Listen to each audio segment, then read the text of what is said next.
안녕하세요. 사연에 빠지다의 DJ 민영입니다. 오늘 사연자님은 사람이 겉으로만 봐서는 그 새까만 속을 절대 알 수 없다는 사실을 뼈저리게 느꼈다는데요. 과연 어떤 사연인지 들어보겠습니다. 오늘도 두 가지 사연 준비되어 있으니 끝까지 함께 해주시고요. 그럼 오늘의 사연 바로 시작할게요. 구독과 좋아요 잊지 말고 꾹 눌러주세요. 안녕하세요. 저는 이제 막 50대 줄에 들어선 가정주부입니다.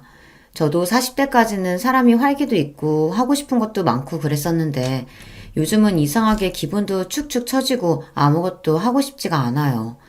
이런 이야기를 남편과 아이들에게 했더니 다들 하나같이 한다는 말이 갱년기인 것 같다고 하더라고요. 물론 저도 압니다. 제가 갱년기가 오기는 했죠. 하지만 아무리 갱년기라고 한들 단순히 호르몬의 문제라고만 생각하기엔 제 마음이 너무 답답하고 힘들어요. 친구들 추천으로 영양제도 먹어보고 병원에 가서 검사도 이것저것 받아봤는데 영 효과가 없더라고요. 30대, 40대 때에는 애들 키우고 남편 뒷바라지만 하느라 매일 정신없이 살았는데요. 그래서 우울한 줄도 모르고 살았어요. 그런데 이제 애들도 다 커서 대학도 다니고 자기들 생활도 생기니 저도 특별히 신경 쓸 게 없더라고요. 그래서 더 허전하고 우울한 건 줄은 몰라도 이상하게 별거 아닌 일에 기분이 상하고 서운하고 그래요.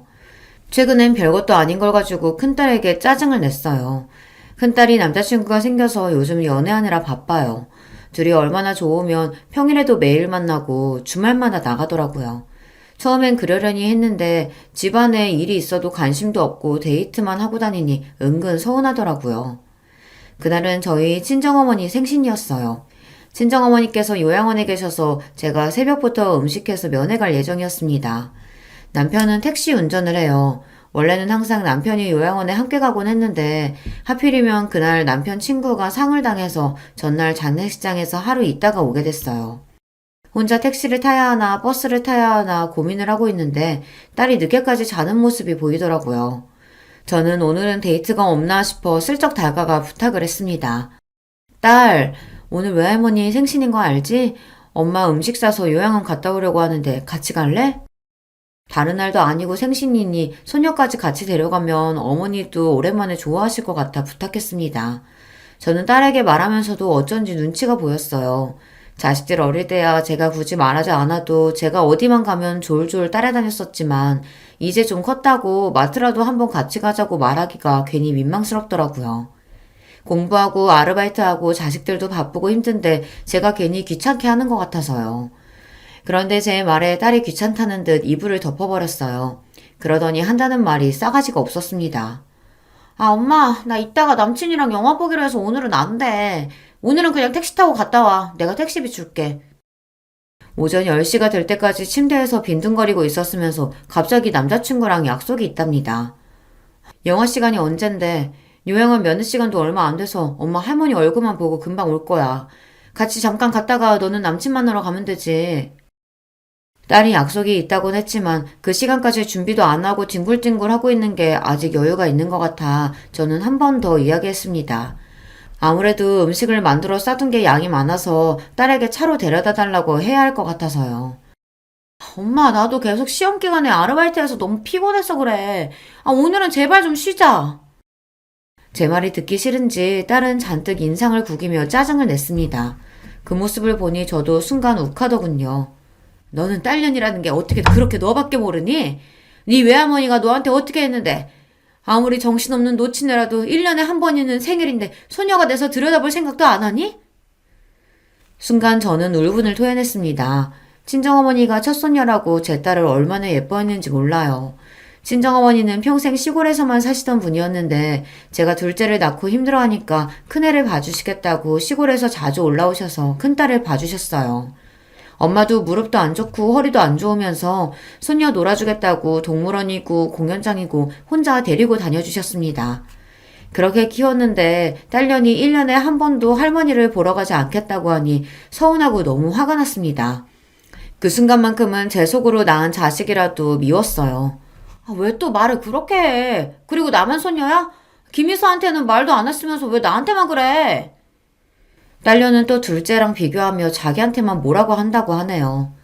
예서는 면허가 없잖아. 저기 식탁 위에 짐 좀 봐라. 엄마가 혼자 힘들게 낑낑 들고 가야 하는데 면허 있는 네가 좀 태워다 주면 안 되니? 결국은 운전해달라는 말이었네. 그러니까 내가 택시비 준다고 택시 타고 가라고 했잖아. 말해봐야 뭐 하겠어요.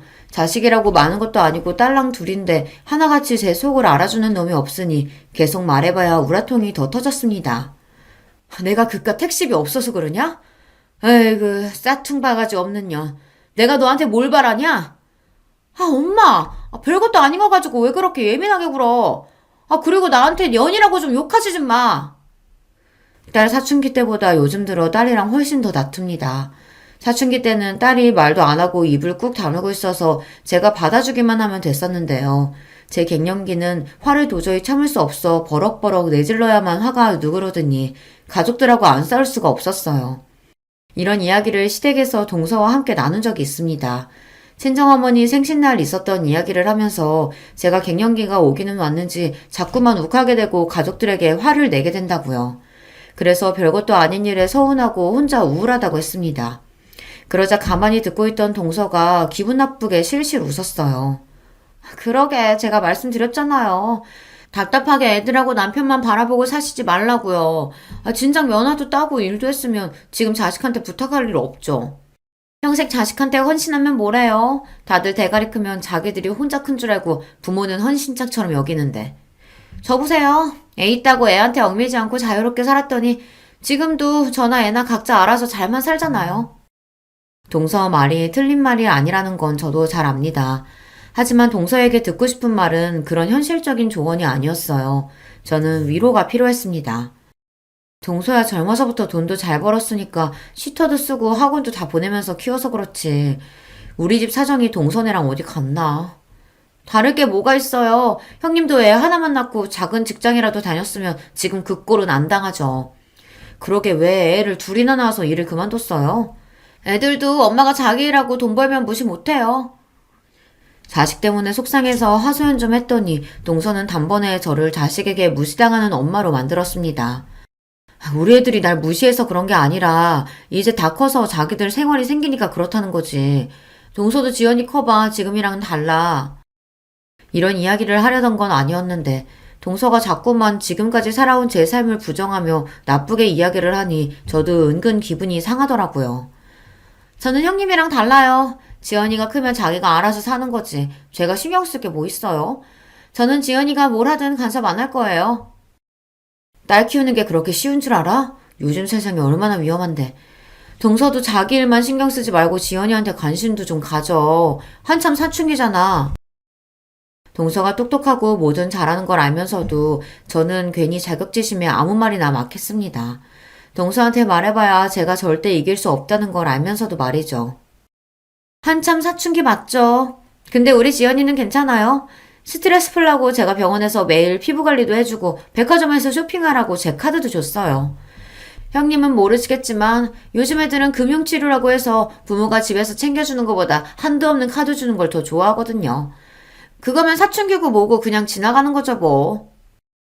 제가 이렇게 푼수해요. 동서한테 이런 이야기를 해봐야 제 마음을 이해할 리 없는데 괜한 소리를 해서 또 듣기 싫은 소리를 듣고 말았습니다. 제 동서지만 참 잘났어요. 동서는 피부과 의사입니다.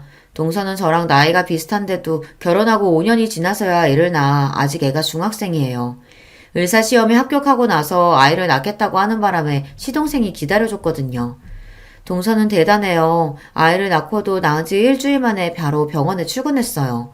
당시에 저는 아무것도 못하고 애 둘만 키우는 것도 힘들어서 정신이 없었는데 동서는 이제 갓 태어난 신생아를 남의 손에 맡기고 열심히 일했습니다. 그 덕분에 동서는 지금 강남에서 개인 병원을 운영 중이에요. 집도 한남동의 비싼 아파트에 살고 차도 외제차가 2대나 있는 걸로 알고 있습니다. 시동생은 약사예요. 현재 동서병원 1층에서 약국을 운영 중입니다. 원래 시동생은 시댁 자랑이었어요. 어릴 때부터 공부도 잘하고 성실해서 동네에서도 유명한 모범생이라 시부모님이 떠받들어 살았었는데요. 본인보다 더 잘나고 똑똑한 아내를 만나는 바람에 어깨를 못 펴고 살고 있어요. 결혼 초에는 시부모님께서 동서를 단단히 잡겠다고 잔소리도 해보고 시집살이도 시켜봤지만 소용없었습니다. 동서는 친정이 강남에서 유명한 땅 부자라 결혼할 때 시동생 명의로 아파트도 해주고 차도 사줬어요. 나중에 시동생 약국까지 차려주셨고요. 그렇다 보니 시부모님 입장에서는 깨갱하고 며느리를 상선으로 모시는 수밖에 없었죠. 한 번은 이런 적도 있었습니다. 동서가 조카를 낳고 얼마 되지 않아 시댁에 떡하니 찾아와 애를 좀 봐달라고 했어요. 본인이 교수가 되려면 미국에 1년 동안 연수를 꼭 다녀야 한다고요. 당신 뭐 하는 거야? 그거 안 된다고 했잖아. 애가 이제 태어난 지 100일도 안 됐는데 엄마가 애 두고 미국을 어떻게 가? 동서가 미국에 가는 게 시동생과 상의된 부분은 아니었는지 시동생은 동서를 다그쳤어요. 하지만 동서는 아랑곳하지 않았습니다. 어머니 이 사람 좀 보세요. 본인은 여기저기 학회며 출장이며 다 다니면서 저는 미국에 공부 좀 하러 간다는데 애로 발목 잡으면서 못 가게 해요. 동서와 시동생은 이미 한바탕 싸우고 왔는지 둘 다 격앙된 상태로 시댁에 와선 시어머니에게 다짜고짜 애를 봐달라고 했어요. 시동생은 동서가 미국 가는 건 절대 안 된다는 입장이었고요. 당신이 레지던트 잘 마무리하고 싶다고 해서 애도 안 낳고 기다려줬잖아. 근데 애 낳자마자 기다렸다는데 미국 가는 건 너무 이기적인 거 아니야? 더군다나 우리 애를 왜 우리 엄마가 봐? 평소 조용하고 말도 없는 시동생이 저렇게 화를 내는 모습은 저도 결혼하고 처음 봤어요. 아, 그럼 어떡해. 당신은 매일 약국 때문에 바쁘고 시토한테 1년을 맡길 수는 없잖아. 미국 가는 것도 우리 부모님이 지원해 주시는데 거기다가 애까지 봐달라고 할 순 없잖아. 동서와 시동생은 이미 서로 감정의 골이 깊어 보였습니다. 일과 육아 문제에 있어서 전혀 상의가 되지 않은 상황이었죠. 그만 좀 해라. 아휴, 능력 있는 며느리 모시고 살기 힘들다. 꼭 그렇게 너 하고 싶은 대로 다 하고 살아야겠니? 제가 애 하나 낳았다고 하고 싶은 거 못할 건 또 뭐예요? 애 봐주기 싫으시면 놔두세요. 그냥 저희 부모님께 부탁드릴게요. 내가 지금 애 봐주기 싫어서 이러니? 애도 애지만 부부가 어떻게 1년이나 떨어져 살아? 앞으로 평생 살아야 하는데 1년 정도 떨어져 있는 게 뭐 어때요? 어차피 지금도 뭐 대단히 사이좋은 부부는 아니에요. 당시에 저도 애 둘 키우면서 힘들었던 때라 사실 동서가 부럽기도 했어요. 시부모님이나 남편에게 좋은 소리 못 들을 걸 알면서도 당당하게 본인이 원하는 바를 주장하는 게 멋져 보였거든요. 결국 시어머니께서 조카를 1년 동안 키워주시기로 하셨습니다. 동서는 그런 사람이에요. 본인이 원하는 게 있으면 무슨 수를 써서라도 꼭 해내고 마는 사람이었죠. 동서는 미국 연수를 끝내고 돌아와서 교수가 되자마자 병원을 나와 개업을 했어요. 그때도 시동생과 시부모님은 의아해했습니다. 애까지 어머니에게 맡기고 공부하겠다고 가더니만 결국은 와서 교수로 생활할 것도 아니고 바로 개업을 했으니까요. 교수님은 슬슬 놀면서 일할 줄 알았는데 이건 뭐 매일 수술에 학회에 수업까지 하루가 24시간이라도 모자라는 거 있죠? 너무 힘들다고 했더니만 아버지가 그냥 나와서 개업하라고 하더라고요. 어차피 가지고 있는 아버지 건물 놀리기 아깝다고. 그 김에 지연이 아빠 약국도 개업해주기로 하셨어요. 어머, 정말? 우리 아들 약국을 차려주신다고? 어머, 너무 감사하다. 잘됐다, 아들. 그때까지는 시동생이 남의 약국에서 월급쟁이로 일하고 있었는데 능력 있는 처가 덕분에 약국을 차리게 된 거죠. 동서가 미국에 가 있는 사이 시어머니는 매일같이 조카를 보면서 애 버리고 간 못된 년이라고 동서 욕을 하시더니만 약국 이야기에 웃음이 떠나질 않으셨어요. 어머니께서 1년이나 우리 지연이 봐주셨는데 당연히 그 정도는 해드려야죠. 나중에 약국이랑 병원 개원하면 자주 놀러오세요. 동서를 보면서 한 번 더 크게 느낀 게 돈이 참 좋은 거라는 겁니다. 동서처럼 머리도 좋고 능력도 있는 사람이 경제적으로도 여유가 있으니 어디서든 기죽을 일이 없더라고요. 결혼하고 5년 동안 아이를 낳지 않아도 당당하고 애를 낳자마자 남편과 아이를 두고 미국에 가도 당당하고 그러고 돌아와 돈으로 모든 보상을 하고 나니 다들 한마디도 안 하더라고요. 물론 그런 동서를 보면서 저도 사람인지라 자존심이 상할 때도 있고 자격지심이 느껴질 때도 있었어요. 그럴 때마다 저는 애써 웃어 넘겼습니다. 차이가 나도 너무 차이가 나다 보니 저는 아예 동서와는 다른 세상 사람이라고 생각하는 편이 편했어요. 그런데 저도 나이가 들고 갱년기라 예민해서인지 몇 년 전부터 동서의 행동이 거슬리기 시작했어요. 최근 저희 친정어머니께서 돌아가셨습니다. 부모님의 죽음이라는 게 누구에게나 충격적이지만 저는 특히나 어머니께서 오랫동안 요양원에서 생활하시다 돌아가신 거라 더 마음이 안 좋고 죄송했어요. 자식으로서 항상 받기만 하고 해드린 게 너무 없다는 마음이 들어서요. 그러다 보니 장례식만큼은 어머니께서 원하시는 대로 해드리고 싶었습니다. 어머니는 요양원에 가시기 전까지 50년을 넘게 살았던 고향에 묻히고 싶어 하셨어요. 거기에 친정아버지 묘도 있거든요. 어머니는 치매기가 있어서 정신이 오락가락 하시던 와중에도 항상 죽으면 고향 땅 아버지 옆에 있고 싶다고 하셨습니다. 저는 그 소원을 들어드리기 위해 장례식도 어머니의 고향에서 진행하고 장지도 아버지 옆자리로 결정했어요. 안 그래도 마음이 좋지 않은 와중에 제 앞에서 동서가 실수를 했습니다. 지금도 그때만 생각하면 성질이 나서 자다가도 벌떡벌떡 일어나요. 동서가 한 짓이 너무 괘씸해서요. 장례식은 자식이 서울에 살면 서울에서 하는 거 아니에요? 아니 무슨 조무객도 별로 없으시면서 굳이 장례식을 먼 목포까지 와서 해요. 아 바빠 죽겠는데 환자들 일정 변경하느라 죽는 줄 알았잖아요. 당신은 무슨 그런 소리를 해? 왜? 내 말이 맞잖아. 아 다들 바쁜 사람들인데 무슨 장례식을 목포에서 해? 동서는 오자마자 저에게 위로의 말 한마디 없이 자기 하소연만 하기 바빴습니다. 저는 더 말할 힘도 없어서 대충 고생했다고 했어요. 바쁘면 안 와도 되는데 멀리까지 오느라 고생했어요. 서방님, 동서 와줘서 고마워요. 얼른 식사부터 해요. 마음 같아서는 너 같은 거 안 와도 된다고 소리치고 싶었지만 어쩌겠어요. 저런 것도 가족인걸요. 저는 애써 고생했다고 어깨를 다독이며 육개장이라도 한술 뜨라고 자리를 안내했습니다. 그런데 그때 동서가 미간을 확 구기더니 갑자기 코를 잡았어요. 아니요, 저 안 먹어요. 이거 무슨 냄새야? 뭔지 몰라도 냄새가 너무 지독해서 여기 앉아서는 먹고 싶지 않아요. 여보, 그만 좀 해. 형수님도 마음 안 좋으시고 정신 없으실 텐데 왜 그렇게 호들갑을 떨어? 저희 고향에서는 장례식이든 결혼식이든 집안에 손님들을 부르면 항상 홍어를 내놔요. 그러다 보니 장례식장에 홍어전 냄새가 좀 났나 봐요. 그걸 가지고 동서가 학을 떼며 난리를 치더군요. 내가 바빠 죽겠는데 여기까지 와서 이런 냄새 나는 데서 밥까지 먹어야겠어? 형님, 저 도저히 안 되겠어요. 저 그냥 나가서 따로 밥 먹고 올게요. 동서는 아예 잠시도 못 있겠다고 인상을 구기더니만 정말로 나가서 식사를 했어요. 시동생은 저 사람이 워낙 유난하다고 죄송하다고 사과했지만 저는 이미 마음이 상했습니다. 아무리 사람이 개념이 없고 상식이 없어도 그렇지 어떻게 남의 장례식장에 와서 저런 소리를 대놓고 할 수 있을까 싶더라고요. 그때부터였어요. 동서와는 웬만하면 상종하지 말아야겠다 싶었던 게 말이죠. 그런데 제 마음과는 달리 문제가 좀 생겼습니다. 동서 앞에서 제 자존심이 산산이 부서지는 사건이 있었어요. 어머니가 돌아가시고 나서 제 마음이 자꾸만 헛헛하고 갱년기로 예민해지는 게 스스로 너무 싫어서 아르바이트를 시작했어요. 아는 사람이 하는 반찬 가게에서 오전에 일을 도와줬습니다. 생각보다 일이 재밌더라고요. 지난 20년 동안 가족들을 위해 음식은 많이 해봤지만 내가 만든 음식을 사람들이 돈을 주고 사 먹고 맛있다고 해주는 건 처음이니까요. 가게 사장님도 제가 오고 나서 매출이 늘었다고 하니 은근 기분이 좋았습니다. 그러던 중 아르바이트가 끝나고 집에 가는 길에 시댁에 잠깐 들렸어요. 반찬 가게에서 가져온 반찬을 시부모님께도 좀 나눠드리려고요. 그런데 때마침 시댁 주차장에서 동서가 나오더군요. 시부모님이 김치 가져가라고 해서 잠깐 들렸다고요. 그러면서 제 손에 들린 쇼핑백은 뭐냐고 물었어요. 저는 어머니 장례식 때 이후로 동서랑은 말도 섞고 싶지 않아 내내 피해 다녔는데 이렇게 딱 마주치고 보니 저도 모르게 당황해서 대충 말을 얼버무렸어요. 시부모님 가져다 드릴 반찬이라고요. 암튼 형님은 가만 보면 어른들한테 참 잘해요. 저는 이렇게 얻어다 먹을 생각만 하지 직접 만들어서 가져드릴 생각은 안 해봤는데 역시 맏며느리감은 정해져 있나 봐요. 동서가 웬일로 제 칭찬을 다 하더군요.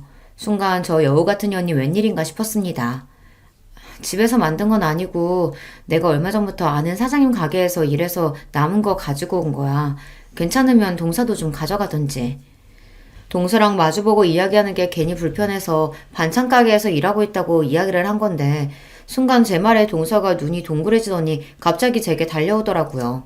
그러더니 한다는 말이 놀라웠어요. 어머, 형님 잘 생각했어요. 아주버님이 혼자 돈 벌어 다니시길래 형님은 도대체 맨날 집에서 놀면서 뭐 하나 싶었는데. 그래요. 형편이 어려우면 사람이 일을 해야죠. 동서의 말에 저는 순간 놀라서 입이 다물어지지 않았습니다. 제 남편이 저도 모르게 돈을 구하러 다닌다네요. 동서, 그게 무슨 소리야? 애들 아빠가 돈을 구하러 다닌다니. 설마 우리 애들 아빠가 동서한테 돈 꺼갔어? 아주버님이 직접 나한테 꺼간 건 아니고 우리 지연 아빠한테 돈 좀 빌려달라고 하셨더라고요. 둘째 대학 등록금이 좀 부족하다고. 동서의 말에 저는 심장이 쿵 하고 떨어지는 것 같았습니다. 제가 얼마 전 남편에게 애들 등록금 이야기를 했을 때 남편은 알겠다고 문제 없다고 했거든요.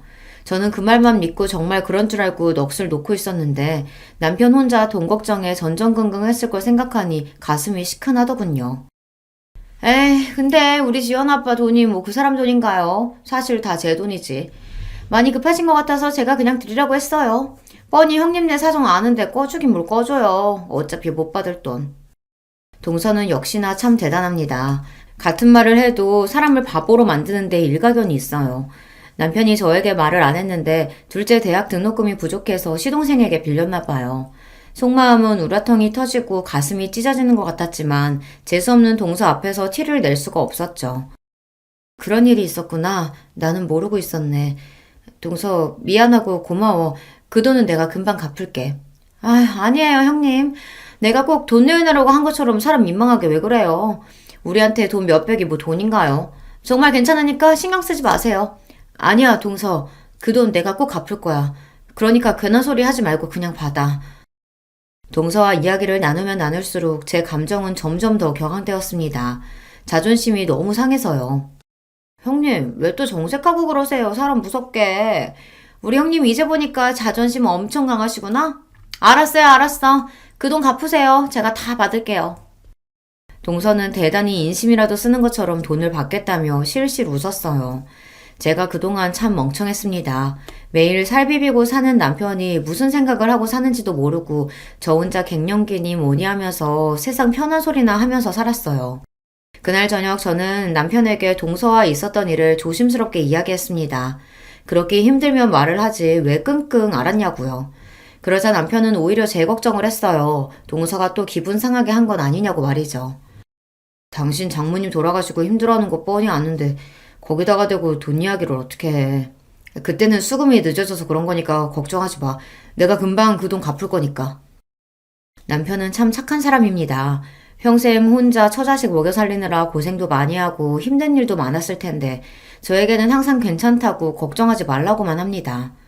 저는 변하기로 했습니다. 고등학교 졸업하고 서울에 올라와 배운 것도 없이 결혼해서 애들 키우며 사느라 현실에만 안주하고 하루하루 의미 없이 살았었는데 이제는 그러지 않을 거예요.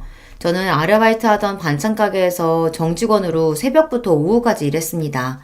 결혼하고 처음으로 제가 일에 월급을 받아 남편에게 줬어요. 남편은 고생스럽게 왜 일을 하냐고 했지만 저는 괜찮다고 했습니다. 처음 하는 일이지만 즐겁고 재밌다고요. 진심이었습니다. 대단한 일은 아니지만 제가 잘하는 일을 가지고 돈까지 버니 기분도 전보다 훨씬 나아지는 것 같고 딸들과도 마찰이 확실히 줄더라고요. 제일 좋은 건 돈을 버니 마음의 여유가 생겼다는 겁니다. 그리고 약속대로 몇 달 뒤 시동생에게 빌린 돈은 제가 다 갚았어요. 시동생은 갚을 필요 없다고 했지만 그러면 제 마음이 너무 불편하니 꼭 받아달라고 했습니다. 그러던 어느 날이었습니다. 시아버지 팔순이시라 시댁에서 가족들끼리 모여 식사를 하기로 했어요. 원래는 동서가 해외여행을 가자고 이야기했었는데 시아버지께서 최근 무릎이 안 좋아 수술하시는 바람에 여행은 안 가기로 하고 가까운 친인척만 모여 식사를 하기로 했습니다. 사실 저는 다행이다 싶었어요. 시아버지께서 아프신 건 안타깝지만 다 같이 해외여행을 가는 건 솔직히 부담됐거든요. 요즘 누가 촌스럽게 집에서 잔치해요. 그냥 해외여행 가요, 어머님. 어머님, 아버님 연세도 있으신데 언제 또 다 같이 여행을 가보겠어요? 이 많은 식구가 한 번에 여행 가려고 하면 비용이 만만치 않을 텐데 해외는 좀 부담스럽고 국내로 한번 알아볼까? 요즘 우리나라도 물가 많이 올라서 국내에서 여행하나 해외로 가나 크게 다르지 않아요. 형님네랑 우리랑 반반씩 내면 되는데 그 정도는 갈 수 있죠. 순간 저는 머리가 복잡했습니다. 시부모님의 우리 식구, 동선의 식구 다 하면 적어도 9명인데 그 식구가 해외에 간다고 하면 도대체 얼마나 들어갈까 계산도 안 됐죠. 제 머릿속이 정신없이 돌아가는 걸 여우 같은 동서가 눈치챘는지 피식 저를 비웃었습니다. 형님, 반씩 내는 것도 부담스러우시면 그냥 저희가 다 낼게요. 그거 얼마나 한다고 티나게 그렇게 놀라고 그래요. 제 표정만 보고 비웃더니만 동서는 본인이 다 내겠다고 했어요. 그러다 시부모님은 됐다고 손사래를 치셨죠. 됐다 됐어. 자식들 힘든데 다 늙어서 해외여행은 무슨 해외여행이야. 젊은 너희들이나 갔다 와. 우리는 안 가도 돼. 형님이 시댁이랑 여행 가는 거 불편한 티 팍팍 내서 아버님 삐지셨잖아요. 아버님 걱정하지 마세요. 둘째 며느리가 비행기 꼭 태워드릴게요. 동서는 꼭 말을 해도 사람을 이상하게 만들면서 이야기했습니다. 꼭 마치 제가 시부모님이랑 여행 가기 싫어하는 것처럼 만들어버리더라고요. 저는 듣다 기분이 나빠서 동서는 무슨 말을 그렇게 하냐고 한마디 하려던 참이었습니다. 그런데 그때 마침 남편이 나서더군요. 아, 그걸 재수씨가 왜 나내요? 내가 장남인데 내도 우리가 내야죠. 우리가 무슨 돈이 있어서 온 식구 해외여행비를 다 낼 수 있겠어요. 남편은 돈도 없으면서 동서랑 시동생 앞에서 괜히 자존심이 상하니 오히려 더 큰 소리를 쳤습니다. 그 모습을 보는데 짜증이 나면서도 애써 꾹 참았어요. 시부모님도 있는 앞에서 괜히 이런저런 이야기를 더 했다가는 분위기가 더 이상해질 것 같아서요. 아니야, 형. 우리야 매번 해외에 자주 나가서 마일리지도 있고 따로 여행 적금 드는 것도 있어서 부담 없어. 우리가 낼게. 시동생 말에 남편이 한마디 더 하려는 걸 제가 슬쩍 허리를 쿡 찔렀습니다. 가만히 있으라고요. 저라고 이러고 싶었겠습니까? 저도 시아버지 팔순에 척척 돈 내고 싶어요. 남편 택시 운전해서 애들 대학도 간신히 보냈는데 저희가 모아놓은 돈이 어디 있겠어요. 그런 와중에 어찌됐든 해외여행은 못 가게 됐으니 은근 다행이다 싶었죠. 저희는 먹고 죽으래야 돈이 없으니 싫어도 동서한테 얹혀서 여행에 따라가야 할 판이었는데 괜히 가서 또 무슨 바보 취급을 당할까 걱정됐거든요. 시아버지께서 갑작스럽게 수술을 하시는 바람에 몸도 마음도 회복이 되질 않으셔서 이번 팔순은 더 신경이 쓰였습니다. 시아버지도 연세가 들기는 드셨는지 그 강하셨던 분이 이제 죽을 때가 된 것 같다고 자꾸만 죽는 소리를 하시더라고요. 제가 동서처럼 대학도 못 나오고 능력이 있는 것도 아니지만 딱 한 가지 동서보다 잘하는 게 있어요. 바로 음식입니다. 어머니에게 손맛을 물려받아 음식은 제법 해요. 시부모님도 제가 한 음식이라면 입맛에 맞으신다고 밥풀도 하나 남기지 않으시고 드세요. 그래서 이번 팔순엔 제 실력을 마음껏 뽐내보기로 했습니다. 해외여행도 가지 못했으니 동서는 분명 두둑한 봉투를 준비할 거예요. 거기에 밀리지 않으려면 평소보다 훨씬 더 막강한 음식들로 준비를 해야겠다 싶었습니다. 이런 생각을 한다는 게 제가 생각해도 유치하긴 해요. 하지만 저처럼 살아보신 분들은 아실 겁니다. 집안의 며느리라고는 저랑 동서 둘뿐인데 여러 면에서 차이가 나다 보니 알게 모르게 시부모님께 비교당하기도 하고 안 그러려고 해도 혼자 자격지심에 쪼그라들기도 해요. 제가 할 수 있는 건 고작 몸으로 때우는 것뿐이지만 그거라도 잘하고 싶었습니다. 저는 시아버지 팔순 일주일 전부터 장을 보고 메뉴를 준비했어요. 장을 보고 있는데 동서한테 연락이 왔길래 음식 준비하느라고 장을 보고 있다고 했더니만 저더러 뭐하러 사서 고생하냐고 하더라고요. 아, 형님은 답답하게 왜 그런 짓을 하세요? 요즘 출장 뷔페랑 배달 음식이 얼마나 잘 돼 있는데요. 우리 그냥 시켜서 먹어요. 출장 뷔페나 배달 음식도 좋지. 근데 동서도 알잖아. 아버님 밖에 음식 안 좋아하시는 거. 다른 날도 아니고 팔순 생신인데 그냥 집에서 준비하지 뭐. 동서도 그날 시간 괜찮으면 일찍 와. 얼마 전 명절에 동서 말대로 제사 음식을 배달시켰다가 시아버지에게 저만 혼났어요. 매번 하던 거 귀찮아서 그걸 돈 주고 샀냐고요. 다행히 시어머니께서 나서서 힘들어서 이번에만 샀다고 이야기하고 대충 넘어가긴 했지만 원래 시아버지는 밖에서 사다 먹는 음식을 싫어하십니다. 그냥 사 먹고 한번 욕 먹으면 되지. 형님은 피곤하게 사신다니까. 어쨌든 음식은 형님이 하기로 한 거니까 형님이 알아서 하셔야지. 제가 일찍 뭐하러 가요. 저는 그 전날도 출근이라 힘들어요. 저는 그냥 시간 맞춰서 갈게요. 동서에게 기대하지도 않았습니다. 제가 음식을 준비한다고 하면 동서는 사먹는 게 훨씬 좋다고 할 줄 알았어요. 대충 시아버지에게 욕 한 번 먹으면 끝날 일이라고요. 동서야 그렇죠. 욕을 먹어도 제가 먹고 본인은 봉투나 휙 들이면 그만이니까요. 저는 더 듣고 싶지 않아 대충 알겠다고 대답하고 전화를 끊었습니다. 생각이 있는 사람이면 시아버지 형제분들도 오시니 알아서 오겠지 싶어서요. 그런데 제가 동서를 몰라도 한참 모르고 있었더군요. 시아버지 팔순 당일 동서는 손님들 오시기 30분 전에야 시댁에 왔습니다. 정말 손님처럼 말이죠. 둘째, 너는 아무리 바빠도 그렇지 큰애랑 나랑 음식하느라 정신없는 거 뻔히 알면서 오늘만큼은 좀 일찍 오지 그랬냐. 동서에게 이야기해봐야 소용없다는 걸 시어머니도 아시다 보니 웬만해서 동서에게 잔소리를 잘 안 하시지만 그날만큼은 제가 며칠 전부터 음식 준비하느라 고생한 걸 다 보셨으니 일부러 저 들으라고 동서에게 한 소리 하시는 것 같더라고요.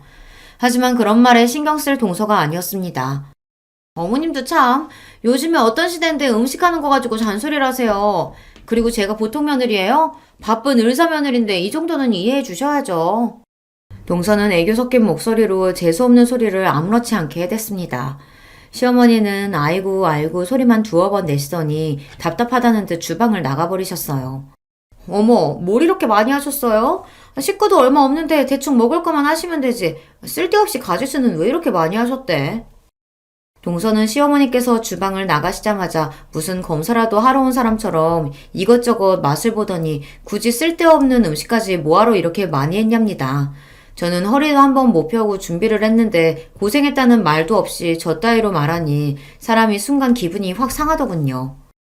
동서는 살림의 살자도 모르고 음식이라고는 해본 적도 없어서 잘 모르나 본데 잔치 음식에는 다 기본 구성이라는 게 있는 거야. 여기 쓸데없는 음식은 하나도 없어. 아, 그래요? 누가 보면 호텔 주방장이라도 모신 줄 알겠어요. 제 말이 기분이 나빴는지 동서는 곧바로 얼굴을 구기더니 비아냥거리더군요. 그날만큼은 저도 동서에게 지고 싶지 않았습니다. 사람이 아무리 바쁘고 일이 많아도 뻔히 제가 시아버지 생신상을 준비한다는 걸 알고 있었으면서 손님처럼 와서 얻어먹으려고만 하는 꼴이 얄미웠거든요. 음식 그만 좀 만지작거리고 앞침 하나 좀 매. 이거 다 가져다 놔야지. 음식이 쓸데없는 것만 있네, 먹을 게 없네 하는 소리를 짓거리더니만 자꾸만 손으로 음식을 덥석덥석 집어먹는 꼴이 기가 막혔어요. 저는 옆에 있던 앞치마를 동서에게 건넸습니다. 하나씩 들고 거실로 나르자고요. 그런데 그때 제가 건넨 앞치마를 툭 내려놓은 동서가 기가 막힌 소리를 했습니다. 형님이 다 알아서 한다고 하시더니 왜 자꾸 저한테 시키세요? 제가 남들처럼 주방에 들어가서 음식이나 하려고 이렇게 뼈 빠지게 공부한 줄 아세요? 음식 같은 건 형님처럼 못 배운 사람이나 하는 거죠. 전 아버님 드리려고 용돈 두둑히 챙겨왔거든요. 일은 몸으로 대충 때우시는 형님이 다 하세요. 세상에 동서가 싸가지 없는 거야 진작 알고 있었지만 이 정도일 줄은 몰랐습니다. 동서는 자기 할 말만 내뱉더니 그대로 몸을 돌려 거실로 나가려고 했어요. 순간 욱한 저는 저도 모르게 동서의 머리채를 잡았습니다. 형님! 지금 뭐 하는 거예요? 이거 안 나요? 야, 너 뚫린 입이라고 아무 말이나 하면 되는 건 줄 알아? 너 내가 지금까지 예뻐서 봐준 줄 알아? 이게 돈 좀 있다고 어디서 유세야! 저도 제가 이런 행동을 할 줄은 꿈에도 몰랐습니다. 너무 화가 나고 짜증이 나니 손이 저절로 동서의 머리채를 흔들고 있더군요. 그 순간 시어머니께서 부르시는 소리가 들렸습니다. 손님들 오셨다고요. 저는 놀라서 잡고 있던 동서의 머리채를 확 놓아버렸습니다. 저는 애써 당황한 채를 숨기며 동서를 쏘아봤어요. 한 번만 더 내 앞에서 재수없게 굴었다간 가만히 안 둘 거니까 그런 줄 알아. 저는 당당하게 제 할 말을 하고 동서보다 앞서 거실로 나갔습니다. 그때까지도 혹시나 동서가 뒤에서 달려들기라도 할까봐 겁이 나서 심장이 쿵쿵 크게 뛰었어요. 하지만 이미 벌어진 일이었습니다. 앞으로 동서가 저에게 무슨 짓을 하든 저도 더는 봐주지 않기로 했어요. 저는 곧장 거실로 나가 손님들에게 인사부터 드렸습니다. 그때 뒤에서 급하게 뛰어오던 동서의 인기척이 저에게도 들렸지만 애써 모른 척 했습니다. 저는 거실에 식사 준비를 하면서도 연신 동서를 흘깃거렸어요. 제가 머리채까지 잡았으니 절대 가만히 있을 동서가 아닌데 가만히 있는 게 이상해서요. 물론 동서도 생각이 있다면 어른들 있는 앞에서 행패를 부리지는 않겠지만 내내 불안했습니다. 그런데 역시나 그냥 넘어갈 동서가 아니었죠. 갑자기 제가 만든 갈비찜을 먹더니 욱하는 소리를 냈어요. 그러더니 한다는 말이 가관이었죠. 형님, 이게 뭐예요? 이거 파리 아니에요? 음식을 어떻게 했으면 파리가 들어간지도 모르고 먹으라고 내놔요. 뭐? 그게 무슨 소리야? 갑자기 파리라니. 순간 거실에 있던 시부모님과 손님들은 일제히 동서 손에 들린 파리를 쳐다봤어요. 그런데 동서 말이 사실이었습니다. 제가 만든 갈비집에서 새까만 파리가 나왔어요. 저는 놀라서 그럴 리 없다고 음식을 확인했습니다. 그때였어요. 동서는 다른 접시에 있던 잡채도 한 입 먹어보더니 욱소리를 내며 뱉었습니다. 어머, 이건 또 뭐야? 형님, 잡채 간 보신 거 맞아요? 간장을 얼마나 부었는지 짜서 도저히 못 먹겠네. 아버님, 어머님, 잡채 드시지 마세요. 이걸 도대체 어떻게 먹으라는 거야? 동서는 갈비찜에 이어 잡채까지 들먹이며 꼬투리를 잡았습니다. 저는 그제야 정신이 들었습니다. 동서 인연이 제가 지 머리채를 좀 잡았다고 작정하고 제 음식을 모함하는 것 같더라고요. 동서 무슨 소리야. 내가 다른 거 몰라도 잡채간은 몇 번을 봤는데 짜긴 뭐가 짜다고 그래. 짜니까 짜다는 거지. 제가 뭐 없는 소리라도 지어내는 줄 알아요? 이상하면 형님이 먹어봐요. 그럴 리 없었습니다. 갈비찜에 파리가 들어간 건 음식의 뚜껑을 열어놔서 그럴 수도 있겠다 싶지만 잡채가 먹지 못할 정도로 간이 안 맞을 리 없어요. 제가 다른 건 몰라도 잡채 하나는 자신 있거든요. 그런데 그때 금방 잡채를 드신 시어머니께서 조심스럽게 이야기를 하셨습니다. 어머, 큰애야. 잡채가 너무 짜기는 하다. 네가 이것저것 음식한다고 바쁘더니만 실수로 간장을 더 넣었나 봐. 아무래도 믿을 수 없어 저는 제 젓가락으로 잡채를 먹었습니다. 그런데 동서 말이 맞았어요. 잡채가 짜도 너무 짜더라고요. 말도 안 돼. 그럴 리가 없는데. 형님이 음식하느라 힘들어서 실수했나 봐요. 아무리 그래도 이건 심해도 너무 심하다. 입도 못 대겠어요. 아버님, 우리 대충 배 채운 것 같은데 그냥 나가서 2차 할까요? 제가 분위기 좋은 막걸리 집으로 안내할게요. 저는 이 상황이 믿기지 않아 순간 말문이 턱하고 막힌 채 멍하니 있었습니다. 재수씨, 아무리 그래도 준비한 음식이 이렇게 많이 남았는데 갑자기 어딜 가요? 아주버님도 음식 드셔보셨으면 아실 거 아니에요. 아버님 팔순이신데 이만 손님들까지 초대했으면 맛있는 걸로 대접해야죠. 아버님, 어머님, 그냥 우리 나가요. 막걸리 먹고 노래방도 가서 놀고 오자고요. 순간 분위기가 이상해지자 시부모님들도 손님들도 제 눈치를 살피셨어요. 저는 이대로 가만히 있으면 안 될 것 같아 정신을 차리고 자리에서 벌떡 일어났습니다. 괜찮아요, 어머님, 아버님. 동서랑 2차 신나게 다녀오세요. 뒷정리는 제가 하고 있을게요. 저도 바보가 아닙니다. 동서가 시부모님을 모시고 나가겠다고 한 순간 분명 이건 동서가 저에게 복수하려고 술을 쓴 거라고 직감했어요. 하지만 시아버지 생신인데 제가 분위기를 망칠 수는 없었죠. 저는 시부모님과 손님들에게 여기는 걱정하지 말고 나가서 신나게 놀다 오시라고 했어요. 시어머니는 끝까지 혼자 이 많은 걸 어떻게 정리하냐고 그냥 두고 같이 나가자고 하셨지만 저는 마음이 내키지 않았습니다. 이대로 동서와 나갔다가는 노래방이 아니라 공터에 나가 한바탕 치고받고 싸워야 할 것 같아서요. 동서와 가족들이 나가자마자 저는 눈물이 왈칵 쏟아지고 말았습니다. 울지 않으려고 안간힘을 쓰며 노력했지만 소용없었어요. 오늘만은 어떻게든 동서를 이기고 싶었는데 결국은 또 동서에게 놀아나고 말았습니다. 여보, 왜 울어? 괜찮아? 저는 괜찮다고 동서와 시동생과 함께 막걸리를 먹고 오라고 보냈는데 남편은 아무래도 제가 신경 쓰였는지 다시 돌아왔어요. 그러다 제가 혼자 바닥에 주저앉아 아이처럼 엉엉 소리를 내며 울고 있는 모습을 보고만 거죠. 울고 있는 제 모습을 보고 놀란 남편이 저를 향해 달려오자 저는 그 모습이 고마워서 또 눈물이 터지고 말았습니다. 여보, 내가 만든 갈비찜에 파리가 들어갔을 리가 없어. 그리고 당신도 알잖아. 내가 만든 잡채가 얼마나 맛있는지. 내가 지금까지 살면서 잡채를 100번도 넘게 만들었는데 거기다가 실수로 간장을 부었을 리 없다고. 이건 분명 동서가 나 엿먹이려고 일부러 그런 거야. 여보, 그게 무슨 말이야? 재수씨가 왜 당신을 일부러 엿먹이려고 했겠어?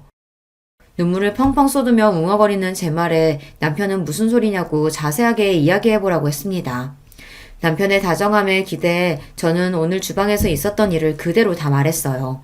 동서가 늦게 와서는 내 음식 가지고 듣기 싫은 소리를 하길래 하도 열받아서 머리채를 잡았다고요. 그랬더니 동서가 화가 나서 일부러 내 음식에 장난질하고 시부모님 모시고 나간 것 같아. 평소 동서가 하는 짓을 봤을 땐 분명해. 제 이야기를 들은 남편은 눈이 휘둥그레졌습니다. 평소 누구에게도 싫은 소리 한마디 못하는 제가 흥분해서 동서의 머리채까지 잡았다는 말에 남편도 많이 놀라나 보더라고요. 그러더니 남편이 한다는 말이 놀라웠습니다. 재수씨, 이 여자 이거 진짜 안 되겠네. 어디 감히 천사 같은 우리 와이프를 가지고 놀아. 여보, 걱정하지 마. 내가 재수씨, 아니 그 여자 코를 아주 납작하게 만들어줄게. 그때까지는 저도 남편이 무슨 소리를 하는 건가 싶었습니다. 저도 동서 때문에 화가 나긴 했지만 남편이 무슨 수로 동서의 코를 납작하게 해주겠다는 건가 싶어서 남편에게 물어봤습니다. 무슨 계획이 있는 거냐고요. 당신은 걱정하지 말고 딱 기다려. 내일이면 다 해결될 테니까. 남편답지 않게 단호하게 말하는 모습에 뭔가 믿는 구석이 있는 것 같긴 했지만 바로 다음날 남편은 생각지도 못한 폭탄 발언을 했습니다. 다음날 저녁 남편은 시댁으로 저와 동서를 모두 수집했어요. 어제 생일이라고 거하게 상도 차려주고 막걸리에 노래방까지 가서 신나게 놀았으면 됐지. 오늘은 또 무슨 일로 식구들을 다 불러 모았어? 아버님은 무슨 일이냐고 연신 물으셨습니다. 그러자 남편은 들고 있던 봉투에서 웬 사진들을 꺼내 바닥에 던지듯 뿌렸습니다. 그러더니 한다는 말이 충격적이었어요. 아버님, 어머님, 놀라지 말고 들으세요. 이게 바로 아버님, 어머님이 예뻐했던 둘째 며느리의 진짜 모습이니까. 남편의 말에 자리에 있던 시부모님과 저는 의아한 얼굴로 바닥에 떨어진 사진을 주었습니다. 뭐야, 둘째야. 이게 다 뭐냐? 이 남자들은 누군데 너랑 이러고 있는 거야? 네? 무슨 말씀이세요, 어머님? 남자라뇨? 남편이 뿌린 사진 안에는 술에 잔뜩 취한 동서가 양쪽에 젊은 남자들을 끼고 웬 술집에서 나오는 사진이었어요. 그 사진을 확인한 시부모님은 곧장 동서를 쏘아보았고 동서는 놀라 사진을 구겼습니다. 그러더니 한다는 소리가 기가 막혔어요. 어머, 아주버님, 이게 다 뭐예요? 아주버님 혹시 스토커예요? 남의 사진을 이렇게 마음대로 찍으면 어떡해요? 모 눈에는 뭐만 보인다더니 스토커는 무슨. 아버지, 어머니, 그 사진 속 술집 보통 술집 아니에요. 돈만 주면 젊은 남자들이랑 술 먹고 노는 룸사롱이라고요. 그랬습니다. 알고 보니 얼마 전 남편이 손님을 태우고 강남에 갔다가 우연히 한 술집 앞에서 동서를 보았답니다. 남편은 동서 병원이 강남에 있으니 일이 끝나고 한잔 했나 보다 싶어 아는 체 하려고 했대요. 동서가 술에 많이 취했으면 집에 데려다 주려고요. 그런데 그때 동서 뒤에서 웬 젊은 남자들이 나타나더니 동서를 부축해 남편이 운전하는 택시를 잡았답니다. 그러더니 동서를 남편의 택시 뒤에 태운 거예요. 동서를 태운 남자들은 딱 봐도 동서의 동료가 아닌 것 같았답니다. 생김새도 의상도 범상치 않았대요. 뒷좌석에 탄 동서는 술을 얼마나 많이 먹었는지 취해서 남편을 알아보지도 못했답니다. 남편이 이런저런 말을 거는데도 아예 알아듣질 못했대요. 그날 남편은 곧바로 시동생에게 연락해 동서를 데려다 줬답니다. 그리고 남편이 강남에서 본 광경을 그대로 이야기한 거예요. 남편의 말에 시동생은 뭔가 짐작가는 게 있었는지 본인이 알아볼 테니 남편에게는 걱정하지 말라고 했답니다. 그러고 보니 시아버지 팔순날 시동생의 표정이 어둡기는 했어요. 동서와 일절 이야기를 나누지도 않았고요. 이거 내가 찍은 게 아니라 종혁이가 재수씨한테 사람 붙여서 찍은 거예요. 아주 주말마다 호스트바 가서 신나게 노셨더라고요. 거짓말할 생각은 애초에 하지 마요. 사진은 이거 말고도 엄청 많으니까. 그날 이후 시동생은 동서가 술집에 다닌다는 증거를 찾기 위해 사람을 붙였답니다. 그리고 이혼을 준비하고 있었어요. 말도 안 돼. 당신들이 어떻게 나한테 이럴 수가 있어? 호스트바가 뭐, 돈 있으면 여자가 갈 수도 있지. 동서는 시부모님도 계신 앞에서 더러운 본색을 드러냈습니다. 바닥에 떨어진 사진을 벅벅 찢으며 자기는 잘못한 게 없다고 뻔뻔하게 굴었어요. 저는 동서의 뻔뻔함에 소름까지 돋았습니다. 아이고, 이게 다 무슨 일이라니. 동서가 숨겨왔던 진짜 모습이 드러나자 시부모님도 놀라서 뒷목을 잡으셨어요. 얼마 뒤 동서와 시동생은 이혼했습니다. 시동생은 알게 모르게 동서랑 살면서 쌓인 게 많았는지 동서의 귀책 사유들을 샅샅이 찾아내 법원에 제출했습니다. 사람이 하나를 보면 열을 안다고 남인 저에게도 그렇게 못되게 굴었는데 남편에게는 오죽했겠어요. 시동생은 정신적 피해 보상에 대한 위자료도 청구했답니다. 양육권 문제로 아직 소송 중이지만 조카가 동서보다는 시동생과 살고 싶어 해서 양육권도 곧 가지고 올 수 있을 것 같아요. 저는 살다 누군가의 이혼을 이렇게 응원하게 될 줄은 몰랐습니다. 저도 웬만하면 자식을 위해서라도 부부가 서로를 이해하고 화목하게 살아야 한다고 생각하는 사람이지만 동서는 아니에요. 사람이 많이 배우고 직업도 의사면 뭐래요. 인간이 덜 되는걸요. 여러분도 시동생이 동서와 이혼하길 잘한 거라고 그런 여자랑 살았으면 더 불행했을 거라고 응원하는 댓글 좀 많이 달아주세요. 여러분의 댓글이 우리 가족에게는 큰 힘이 될 겁니다. 끝까지 우리 가족 이야기 들어주셔서 감사해요. 여러분의 가정에는 언제나 즐거운 일만 가득하시길 바랄게요. 저는 어느덧 40대에 접어든 직장인입니다. 저는 학창시절에 참 재미없는 학생이었어요. 공부밖에 모르고 연애도 할 줄 몰라서 초중고에 이어 대학교를 졸업할 때까지도 도서관에서만 살았습니다. 뒤늦게 군대에 다녀올 때까지 흔히 말하는 못쏠, 모태솔로였습니다. 태어나서 한 번도 연애를 해본 적이 없다는 뜻입니다. 그런 저에게도 결혼을 할 기회가 찾아왔습니다. 아내와는 집안 어른을 통해 주선된 선자리에서 처음 만났어요. 교사로 한동안 재직하셨던 큰아버지의 제자라고 하더라고요. 큰아버지는 그녀의 중학교 시절 담임 선생님이었는데 이렇게 참하고 착실한 처녀가 없는데 자라면서 저처럼 연애도 제대로 못하고 이날까지 시집을 안 가고 있었다고 하네요. 그러다가 제가 군대를 전역하고 사회인이 되었을 무렵 큰아버지께서는 그런 저를 눈여겨보시다가 자신의 애제자와의 만남을 주선시켜 주셨습니다. 처음 만난 아내의 모습은 정말 아름답게 그지없었습니다. 왜 이런 아리따운 여인이 이제껏 시집도 못 가고 연애다운 연애도 제대로 못 해봤는지 이해할 수가 없었습니다. 공부밖에 모르던 샌님인 저에게는 아깝다는 생각마저 들 정도였습니다. 그런데 대화를 좀 나눠보니 확실히 남자랑 대화하는 게 어색해 보이긴 했습니다. 대화도 툭툭 끊어지고 무엇보다 저를 그다지 마음에 들어하지 않는 것 같아 보였습니다. 그러면 오늘은 이만 이렇게 일어날까요? 네, 다음에 봬요. 뻘쭘한 분위기를 더 못 견딘 제가 자리를 펴하는 제안을 했고 그녀는 상투적인 다음에 보자는 말로 인사를 나눈 뒤 그날은 그렇게 헤어졌습니다. 어색해하던 그녀의 모습을 떠올리면서 이번 만남도 물 건너 갔구나 싶었습니다. 그런데 며칠이 지나서 그녀에게서 먼저 문자가 와 있었습니다. 준석 씨, 그날 잘 들어가셨어요? 우리 다음에 보기로 했는데 언제가 좋을까요? 저는 당연히 그녀가 첫 만남에서 헤어질 때 한 다음에 보자는 말이 그냥 예의상 인사치레로 하는 말이라고 생각했는데 그녀는 진심으로 한 말이었습니다. 아, 봐요 우리. 언제가 좋을까요? 저는 오늘도 괜찮은데. 네? 오늘이요?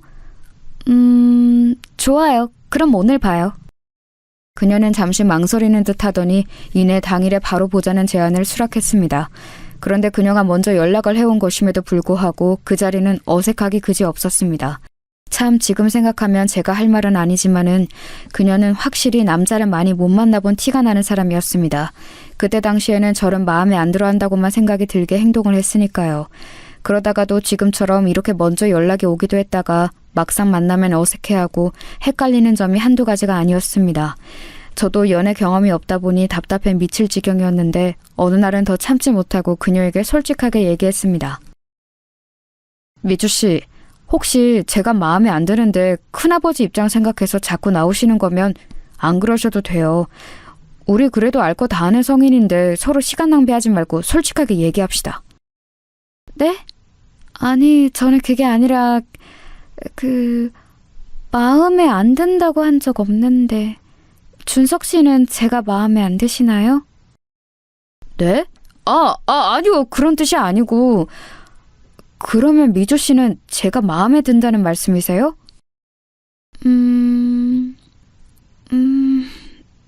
네. 그녀는 몇 차례 쭈뼛거리더니 이윽고 힘겹게 긍정의 대답을 했습니다. 저는 답답한 마음에 이 관계를 빨리 끝내는 게 좋겠다는 생각에 던진 말이었는데 이내 돌아온 아내의 답변이 저를 마음에 들어한다니 살면서 여자 입에서 그런 이야기를 들어본 게 처음이어서 많이 당황스러웠던 기억이 납니다. 저는 미주 씨가 저 마음에 안 들어 하시는 줄 알았어요. 만나서도 말씀도 잘 안 하시고 문자도 단답으로만 대답하시고 그래서 그냥 스승님이신 큰아버지 입장 생각해서 어쩔 수 없이 몇 번 나와주신다고 생각했어요. 아니에요. 아무리 선생님 생각했더라도 그것만으로 이렇게 여러 번 나오지는 않죠. 제가 표현이 조금 서툴러요. 그 부분 조금만 이해해 주세요. 세상에 이렇게 어색하게 서로의 마음을 확인하는 커플이 또 있을까요? 그날 이후부터 못소리였던 어색했던 시작을 뒤로 하고 누가 먼저랄 것도 없이 자연스럽게 마음을 열고 교제를 시작했습니다. 교제 초반에는 아내가 계속해서 어색해하던 모습이 잊혀지지가 않습니다. 만나서 데이트할 때 어색함이 계속되는 것은 물론 떨어져 있을 때도 문자의 답도 잘 안 하고 전화도 잘 안 받을 때가 많았습니다. 하루 종일 연락이 안 될 때면 불안하기도 했습니다. 서로의 마음을 확인했는데도 이렇게 계속 저를 어색해하고 불편해하는 모습이 계속되길래 저는 그녀를 진지하게 앉혀놓고 이야기했습니다. 미주야, 나는 아직도 미주 마음이 헷갈려. 분명히 내가 마음에 든다고도 했고 그래서 교제도 시작한 건데 남자친구인 나를 불편해하고 어색해하니까 진짜 나를 좋아하긴 하는 건지 계속 만나고 싶은 마음은 있는 건지 잘 모르겠어. 당연히 좋아하지. 아니, 그 이상일 거야. 근데 오빠, 나 사실 말 못한 얘기가 있어. 내가 이렇게 사람 대하는 거 어색해하고 심지어는 남자친구한테까지 이러는 거 다 이유가 있어. 괜찮으면 들어줄 수 있어. 그녀는 무언가 상기된 채로 어렵게 말을 꺼냈습니다. 응, 뭔데? 말해봐. 다 얘기해봐.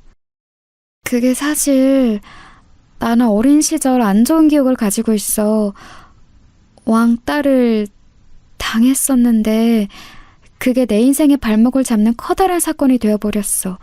그 기억 때문에 오랫동안 고통받으면서 살았고 그걸 극복하기 위해 정말 눈물나게 노력했어. 정신과의 도움도 오랫동안 받았고 오랫동안 이어오던 약물 치료도 지금이 되어서야 조금씩 끊고 있어. 내가 사람들 대하는데 어색해하고 특히 오빠를 대하는 데 있어서 더 그러는 거. 사실 사람에게 상처받았던 내 마음이 또 상처받지 않을까 두려워서 그러는 거야. 너무나 충격적인 이야기였습니다. 이렇게 천사 같은 여자가 그런 아픈 기억을 안고 있었다니요. 그녀는 점점 눈시울이 붉어지면서 계속 이야기를 이어나갔습니다. 사실 오빠도 너무너무 좋은데, 아니 사랑한다고 하는 말이 더 맞을 거야. 그런데 오빠를 사랑하면 더할 사랑할수록 오빠도 나한테 상처 줬던 사람들처럼 나를 떠나가 버릴까봐 무서워. 그러다 보면 선뜻 다가서지 못하겠어. 오빠가 나를 버린다고 생각하면 너무 슬퍼서 못 견딜 것 같거든. 그게 무슨 소리야, 미주야. 내가 널 왜 버려. 너처럼 세상에서 제일 예쁘고 착한 여자를. 그랬구나. 그런 줄도 모르고 난 계속해서 밀어내는 미주를 원망만 했어. 미주야, 나는 어떤 일이 있어도 네 곁에 이렇게 있을 거야. 걱정하지 마. 저는 그녀를 꼭 안아주면서 언제까지고 곁에 있을 거라며 위로했고 그녀는 끝내 크게 울음을 터뜨렸습니다. 그날 이후로 그녀는 제게 더욱더 마음을 열게 되었고 그 특유의 어색함이 잘 없어지지는 않았지만 그래도 그녀 입장에서 많이 노력하면서 관계를 이어나갔습니다. 그렇게 2년여의 교제 끝에 저희는 결혼을 하게 되었습니다. 미주야, 아니 여보, 이제부터 죽을 때까지 우리는 부부야. 부부로서 남은 인생 행복하게 살자. 고마워. 오빠 정말 고마워. 아내는 결혼식 날 눈물을 정말 많이 흘렸습니다. 자신의 인생이 이렇게 기쁘고 행복한 날이 올 것이라고 기대하지 않았다고 합니다. 그리고 무엇보다도 저희 만남을 주선해 주셨던 큰아버지가 정말 문자 그대로 펑펑 우셨습니다. 모르는 사람들이 봤으면 큰아버지가 아내의 친아버지일 거라고 생각했을 거예요. 이 정도로 아내와 큰아버지가 각별한 사제지간인 줄 그날 다시금 새롭게 느꼈습니다. 저는 아내의 지난 모든 상처를 다 덮어주고 다 깨끗이 치유해주고 싶었습니다. 할 수만 있다면 아내를 괴롭힌 사람들을 찾아다가 법에 무서운 철퇴를 가하고 싶었습니다. 지금이라도 늦지 않았으니 그렇게 해보자고 아내에게 슬며시 몇 번 제안해보았지만 아내는 또 다른 보복이 무섭다며 늘 거절했습니다. 저도 아내가 두려워하는 바가 무엇인지 알기에 더는 강요하지 않았습니다. 아내의 힘들었던 과거와는 반대로 저희 부부의 결혼 생활은 행복 그 자체였습니다. 아내는 결혼을 하니까 연애할 때보다 훨씬 더 헌신적으로 변했습니다. 한 번 세상에 상처를 받았던 사람이다 보니까 세상에든 저에게든 완전히 마음을 열지 못하다가 결혼이라는 울타리 안에서 부부가 되고 나니까 저를 일생의 사랑으로 받아들인 것 같았습니다. 그렇게 제게 완전히 마음을 연 아내 덕분에 하루하루가 행복했습니다. 매일 새벽같이 일어나서 정성스런 도시락을 차려주었고 저녁에 퇴근하고 돌아오면 언제나 칠첩 반상이 차려져 있었습니다. 항상 저의 와이셔츠는 주름이 없이 빳빳하게 펴져 있었고 출장이라도 가는 날에는 캐리어 안에 속옷부터 양말, 겉옷까지 완벽하게 깔끔하게 정리가 되어 있었습니다. 모두 아내가 준비해준 것이지요. 저는 정말로 이런 호사를 누려도 되나 싶었습니다. 직장 동료들도 늘 정성스럽게 차려진 제 도시락을 보면서 부러워했고 장가 가더니 사람이 더 깔끔해졌다며 칭찬했습니다. 현모양처라는 말이 더 이상 시대에 맞지 않는 말이 되어가는 요즘이지만 제 아내는 문자 그대로 현모양처 그 자체였습니다. 그러다 하루는 아내가 몸살이 심하게 난 적이 있었습니다. 그런데 몸살이 그렇게 심한데도 퇴근하고 돌아온 저를 위해 저녁상을 차리고 있는 게 아니겠어요? 아니 여보, 몸도 안 좋은데 무슨 저녁이야. 내가 알아서 챙겨 먹을 테니까 여보는 얼른 누워서 쉬어. 아니야 오빠, 그래도 밥은 집밥으로 챙겨 먹어야지. 아내는 끙끙대며 기어코 밥상을 다 차리더니 그제야 방 안에 들어가 몸을 뉘었습니다. 나중에 알고 보니 아내가 심하게 감기 몸살이 걸린 데에는 다 이유가 있었습니다. 그날은 여름마다 돌아오는 아파트 수도관 청소 때문에 온수가 하루 종일 안 나오는 날이었는데 하필이며 전날 쏟아진 폭우로 집안이 몇 시간 동안 정전이 됐었다고 합니다.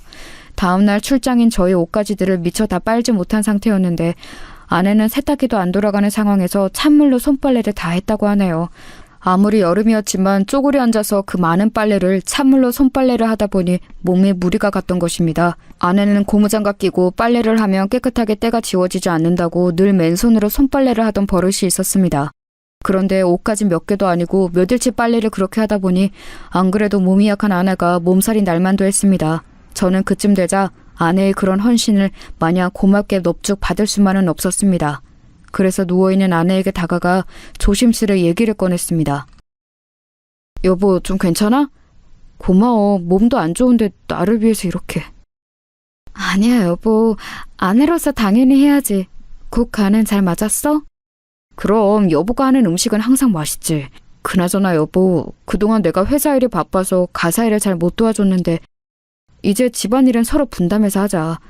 나 여보가 이렇게까지 몸에 병 나면서 나를 위해 헌신하는 거 너무 미안해서 못 견디겠어. 아니야, 여보. 여보는 밖에 나가서 돈 벌어오잖아. 여보는 집안일 걱정 아무것도 하지 말고 그냥 밖에 나가서 마음 편히 일하는 데만 집중해. 나는 금방 또 괜찮아질 거야. 여보, 나는 너무 고마운데 가끔 여보가 나한테 헌신하는 거 보면 솔직히 무언가에 쫓기는 것 같은 느낌이 들어. 우리 결혼 전에 여보가 나한테 했던 말 나 아직도 기억해. 내가 당신을 떠날지도 모른다고 했던 말. 혹시 당신 나한테 이렇게까지 정성스럽게 헌신하는 게 그런 두려움에서 그러는 건 아니야? 아내는 제 말을 듣자 한참을 말을 잇지 못했습니다. 그러더니 지난주에 정신과 상담에 다녀온 얘기를 했습니다. 지난주에 상담실에 갔는데 선생님이 그러시더라. 내 얼굴이 너무 좋아졌대. 결혼하고 나서 진정한 행복을 찾은 것 같다고 선생님도 많이 기뻐하셨어. 내 이런 밝은 모습은 처음 본대. 그래서 약을 이제 끊어도 될 것 같다고. 그래? 그거 듣던 중 반가운 소리네. 그런데 한 가지 염려되는 게 있다고 하셨어. 내가 얼굴도 좋아지고 다 좋은데 무언가 알 수 없는 초조함이 엿보인대. 그 부분을 제대로 다루기 전까지 함부로 약은 끊을 수 없다고 하셨어. 그게 뭔데? 그 초조함이라는 게 설마... 맞아. 여보가 지금 말한 그 부분이야. 나 사실 여보랑 결혼하고 세상을 다 가진 것 같았어. 정말 행복했고 여보를 위해서 내가 할 수 있는 건 뭐든지 다 해주고 싶었어. 그런데 어느 순간부터 선생님이 그 부분에 대해서 계속 우려를 표하시더라고. 계속 쫓기고 있는 느낌이 든다면서. 그런데 그럴수록 나는 인정하고 싶지 않았어. 그래서 선생님이 그럴 때마다 주문처럼 아니야, 나는 쫓기고 있지 않아. 나는 남편을 사랑해서 이 일을 하는 거야 라고 되뇌었어. 그 마음은 어느새 선생님을 향한 반발심이 되어서 선생님이 말이 틀리다는 것을 증명이라도 하려는 듯 더 내 몸을 괴롭히면서 여보를 내조했어. 그러다가 이렇게 몸살이 심하게 나버린 거야. 그러니까 마음이 더 불안해졌어. 내가 근원적으로 가지고 있었던 여보가 나를 떠나면 어떡하지 하는 그 두려움. 결혼과 동시에 사라졌다고 생각했거든. 그런데 그게 아니었나 봐. 그리고 그 마음이 아직도 남아있다는 걸 인정해버리면 또다시 여보가 나를 떠날지도 모를 생각에, 그런 생각에 더 내 몸을 갈아가면서 집안일을 했던 것 같아. 아내는 긴 고백을 늘어놓다가 눈물이 차올라서 더 이상 말을 잇지 못했습니다. 저는 그런 아내를 꼭 안아주면서 말했습니다. 여보, 다시 말하지만 나는 결코 당신 곁을 떠나지 않아. 여보의 마음이 불안하면 매일매일 이 말을 해줄게. 하루에 1000번도 더 할 수 있어. 여보의 마음이 안정될 수만 있다면.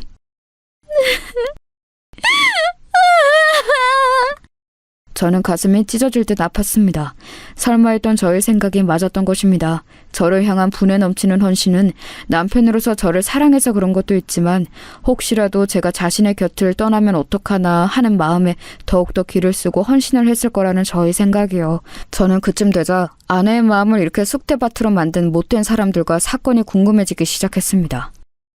여보, 괜찮다면 여보 학창시절 이야기 좀 해줄 수 있어? 불편하면 하지 않아도 돼. 그런데 당신을 좀 더 알고 싶고 이해하고 싶어. 아내는 잠시 고민을 깊게 하더니 제게 말했습니다. 그래. 이제 이야기할 때도 된 것 같네. 길고 지루한 이야기가 되겠지만 들어줘.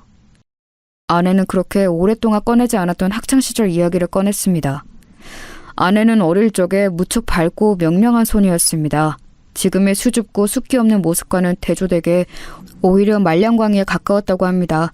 그렇게 밝고 티 없이 맑았던 아내의 인생은 중학교에 올라가면서 완전히 뒤바뀌게 됩니다. 바로 서두에 말씀드렸던 왕따를 당하게 된 사건 때문인데요. 그 시작은 이랬습니다. 아내가 중학교 2학년이 되었을 무렵의 일입니다. 아내에게는 아주 어릴 적부터 동네에서 친했던 친구 희진이가 있었는데요. 희진이와는 중학교 2학년에 올라가면서 같은 반이 되었습니다. 그동안 동네에서 친하게 지내기는 했지만 학교에서는 같은 반이 된 적이 없었는데 이번에 같은 반이 되면서 둘은 서로 뛸 듯이 기뻐했다고 하네요. 희진이는 누가 봐도 정말 예쁘게 생겨서 여학생들의 부러움과 남학생들의 인기를 한 몸에 받는 학생이었대요. 그런 희진이와 친했던 아내였기에 아내 옆에도 친구들이 북적북적했다고 합니다. 그러던 어느 날 희진이가 안 좋은 사건에 휘말리게 되었어요. 중학교 3학년 선배 중에 일진이었던 오빠가 이 희진이를 좋아하게 된 겁니다. 뭐 사람이 사람 좋아하는 일이야 흔히 있을 수 있는 일이지만 이 일진 오빠의 접근 방식이 상당히 불량했다고 합니다. 야, 박희진, 너 학교 끝나고 뭐하냐? 나랑 오토바이 타고 한강 놀러 갈래? 네? 저 끝나고 학원 가야 해요.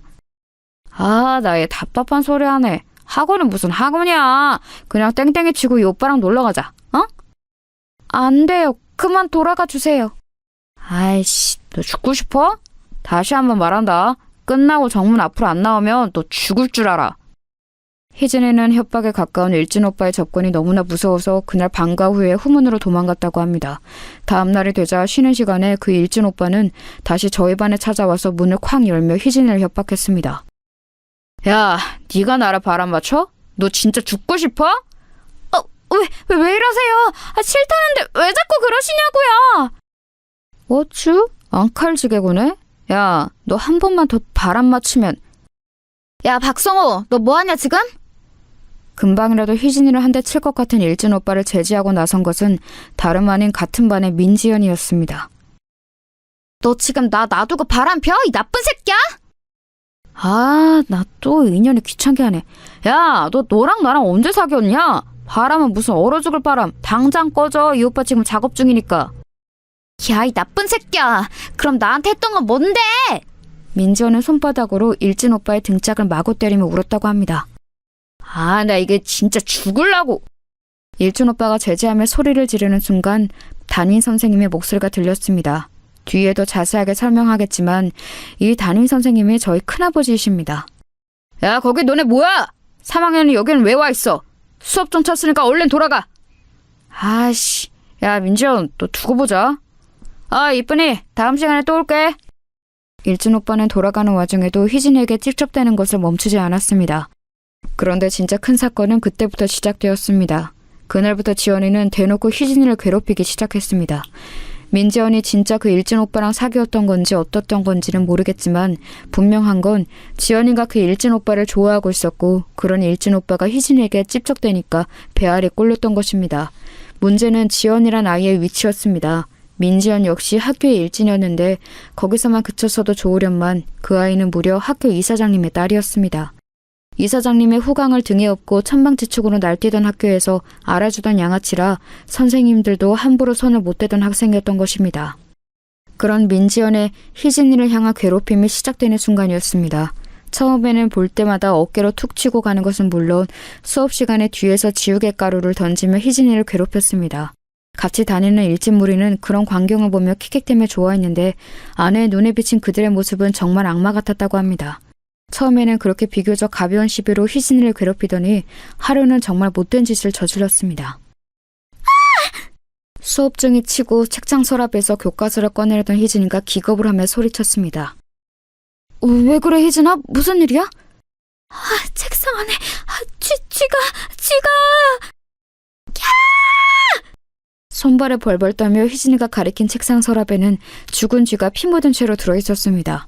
그것을 본 반 학생들은 아연실색하며 소리를 지르고 난리도 아니었습니다. 그런 광경을 보면서 민지연은 자신의 일진 친구들과 함께 뒤에서 킥킥대며 웃고 있었습니다. 누가 이런 장난을 쳤어? 누구야? 당장 안 나와? 담임이셨던 큰아버지는 정말로 크게 화가 나서 범인을 색출하려는데 민지연이 뒤에서 킥킥대던 걸 멈추더니 이렇게 얘기하는 거였습니다. 선생님, 그거 쥐가 아니고요. 박희진이 임신해서 애 떼놓은 거래요. 뭐야? 너 이 자식 일로 당장 나와! 화가 머리끝까지 난 큰아버지는 민지연을 앞으로 불러세우는데 민지연은 조금의 반성의 태도도 보이지 않더랍니다. 왜요? 뭐, 어떻게 하려고? 너 이 자식 당장 교무실로 따라와! 큰아버지는 민지연의 손목을 잡고 교무실로 끌고 가려는데 민지연이 쌩쇼를 시작하더랍니다. 교사가 학생 못 만진다. 성추행이에요. 담임이 자기 학생 성추행이에요. 그 목소리가 어찌나 크던지 교실이 쩌렁쩌렁 울리더랍니다. 큰아버지가 잠시 당황해서 멈칫하던 사이 가만히 있던 아내가 등장했습니다. 야, 민지영, 그만해. 쪽팔리지도 않냐? 이거 다 너가 저지른 짓이잖아. 너가 희진이 대놓고 괴롭히는 거 여기 모르는 사람 있어? 어디서 일진 양아치한테 차이고 와서 엄한 화풀이야. 뭐? 넌 또 뭐야? 찌그레기 같은 게 죽고 싶어? 선생님, 그동안 민지연이 희진을 엄청 괴롭혔어요. 희진이가 보복당할까봐 선생님한테 말씀 못 드리고 있었는데 저 쥐도 분명히 민지연이 저지른 짓이에요. 전현이 미쳤나? 야, 증거 있어? 증거 있냐고! 야, 민지연, 너 이게 사실이야? 이거 사실이면 너 큰일 날 각오하고 있어라. 선생님이 뭘 어떻게 할 건데요? 마음대로 해보세요. 그렇게 난장판이 된 교실은 아수라장이 됐고 큰아버지는 그 길로 교무실로 달려가 이 일을 선생님들께 알리고 머지않아 학폭위원회가 열렸습니다. 큰아버지가 그동안 민지연이 희진이를 괴롭혔다는 증거를 모아서 위원회에 제출했는데 위원들의 반응이 심상치 않았습니다. 김상호 선생? 그러니까 민지연 학생이 저질렀다는 이 학폭이 증거는 없고 다른 학생들의 증언뿐이라는 것이죠? 그 학생들은 지금 어디 있죠? 네, 증언을 해주기 위해서 지금 옆방에서 기다리고 있습니다. 애들아, 어서 들어. 아니, 왜 미주 너밖에... 그랬습니다. 처음 충격적인 쥐사건을 마주한 같은 반 학생들은 놀라는 마음에 처음에 큰아버지의 움직임에 동조를 해주었으나 학교 이사장의 딸이자 일진이라는 막강한 파워를 가진 민지연이 무서워 학폭위원회 당일이 되자 모두 꼬리를 내뺀 것이었습니다. 결국 남은 건 희진이의 절친인 아내뿐이었지요. 한 명뿐인 건가요? 이러면 곤란한데... 그리고 죽은 쥐를 희진 학생의 책상에 지연 학생이 넣었다는 증거나 증인이 있나요? 아니요. 하지만 정황상 지연 학생이 그랬다는 게 확실합니다. 김상호 선생, 지금 무슨 큰일 날 소리 하는 거예요? 정황만 가지고 억울한 학생에게 그런 끔찍한 누명을 더 씌우는 게요? 오히려 무고죄로 김 선생이 징계를 받아야 마땅하겠구만. 네? 아니 그게 무슨... 자... 본위원회는 최종 심의 결과를 발표하겠습니다. 민지연 학생에게 씌워진 학교 폭력에 관한 모든 혐의는 증거 불충분으로 혐의가 없는 것으로 밝혀졌습니다. 이어서 이 자리에 계신 위원들 대부분이 징계위원들이시기 때문에 바로 징계위원회를 열도록 하겠습니다. 네? 그게 무슨 말씀이세요? 누구를 징계한다는 거죠? 징계위원회에서 김상호 선생에 대한 심의 결과를 발표하겠습니다. 무고한 민지연 학생을 모함한 담임 김상호 선생을 3개월 감봉 조치에 처한다. 위원장님, 그게 무슨 말씀이십니까? 위원장님! 의문이 가득한 학폭위원회는 그렇게 큰아버지만 억울하게 끝이 났습니다. 위원회가 끝나고 다들 자리를 나서는데 민지연이 큰아버지만 들리게 이렇게 얘기했다고 합니다. 이 꼰대 아저씨, 또 나한테 덤벼봐. 그 다음엔 감봉으로 안 끝날 테니까. 큰아버지는 이를 뿌득뿌득 갈면서 민지연을 노려봤지만 그 자리에서 할 수 있는 것이 아무것도 없었습니다. 이 결과에 가장 큰 충격을 받은 것은 아마도 피해자인 희진이었을 겁니다. 희진이는 큰 충격을 받고 멀리 부산에 사는 큰 이모댁으로 전학을 갔습니다. 희진이가 받았을 충격이 서울과 부산의 거리감만큼 크게 전해지는 순간이었습니다. 아내는 희진이와 눈물의 마지막 이별을 해야 했습니다. 희진아, 미안해. 내 증언만으로는 사건이 밝혀지지 않았나 봐. 정말 미안해. 아니야, 미주야. 너는 할 만큼 했어. 도와줘서 고마워.